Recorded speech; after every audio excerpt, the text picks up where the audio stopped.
आने जाने का रास्ता है ये, और कोई आंधी तूफान के कारण ये लाइट गिर सके तो मनुष्य की जान भी जा सकती है। इसके लिए देखिए ना, कोई भी रास्ता नहीं है यहाँ पे निकलने के लिए, तो डर है कि कुछ भी हो सकता है, इलेक्ट्रिसिटी से लेके कुछ भी लेके सब डरावना है जी लाइट का। बच्चों की सबसे बरसात में सबसे मेन ज्यादा यहाँ हादसों की दावत है सर। जैसे हवा चलेगी, ये देख रहे हैं आप, पूरे चारों तरफ से वायर ही वायर है, तो करंट पावर या आपस में टकराने के बाद किसी को भी लगने का, करंट लगने का खतरा भय बना रहता है।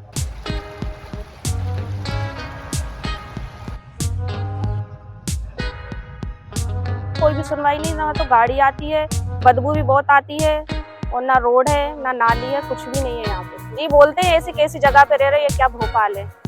ये भोपाल तो लगता ही नहीं है कि भोपाल है ये।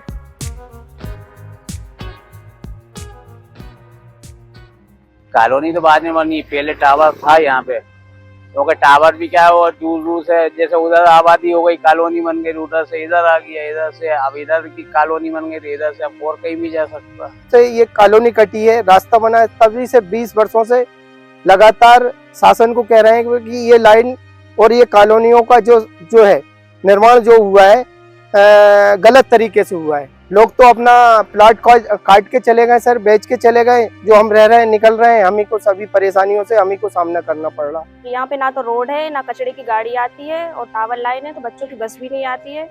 बच्चों को पैदल लाना पड़ता है बरसात में, जूते शूज वगैरह भी नहीं पहन पाते हैं, बरसात में गीले होते हैं। करंट का भी डर है टावर लाइन से। हाई टेंशन लाइन से तो बिल्कुल खतरा ही खतरा है, क्योंकि आप अगर सुरक्षित दूरी पे नहीं हैं तो कभी भी बरसात में इंडक्शन के कारण आपको करंट लग सकता है। पोल से आपका घर अगर समीप है तो पोल में करंट उतरने पर भी आपका हाथ या पैर लगने से उस पर करंट आ सकता है, क्योंकि जनरली अगर घर के पास पोल है तो आदमी कहीं ना कहीं हाथ पैर आ ही जाता है उस पर, तो खतरा तो है। करंट हो चुका है, एक लड़के को भी लग चुका है, मजदूरों को भी लग चुका है, पर होता कुछ नहीं है।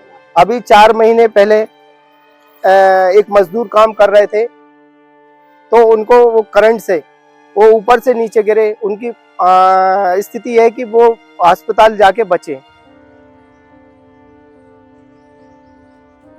जो भी कोई प्लॉट खरीदता है तो सबसे पहले ये देख ले कि प्लॉट से कोई ST लाइन या LT लाइन ना गुजर रही हो। उसके नीचे मकान बिल्कुल ना बनाए ताकि विद्युत दुर्घटना ना हो। उसको अगर आप प्लॉट ले रहे हैं तो उसको विधिवत आवेदन देकर सुरक्षित दूरी पर शिफ्ट करवा लें।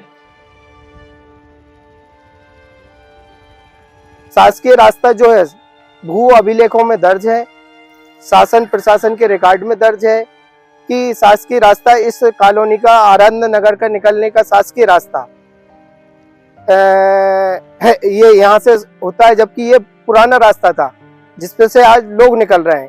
इस संबंध में कई बार राजस्व अधिकारियों से हमारी चर्चा हुई, मोहल्ले के सभी लोगों की चर्चा हुई, लेकिन कार्रवाई नहीं हुई। देखिए, जो लीगल कॉलोनी होती है उसमें तो विधिवत अनुमति होती है, वो लाइन को शिफ्ट कराता है। इल्लीगल कॉलोनियों में जो खेतों पे प्लॉट काट देते हैं या सरकार की बिना अनुमति के प्लॉट काटते हैं, उनमें जो प्लॉट खरीदता है उसको, जैसा कि मैंने पहले बताया, कि सुरक्षित दूरी का ध्यान रखना चाहिए और प्लॉट तो लेना ही नहीं चाहिए, क्योंकि उसकी शिफ्टिंग का खर्च आएगा। और आज अगर आप वो दूरी पे नहीं ले रहे हो, उचित दूरी पे नहीं ले रहे हो, तो भविष्य में आपको बिजली विभाग से निरीक्षण के दौरान नोटिस मिलेगा और जो शिफ्टिंग का खर्च होगा वो उपभोक्ता को वहन करना पड़ेगा। इसलिए ऐसी जगह पे प्लॉट ही ना लें, मेरा तो ये समझाइश है। सर, कचड़े का भी देते हैं हम, पानी का भी देते हैं, सब कुछ देते हैं, पर होता कुछ नहीं है।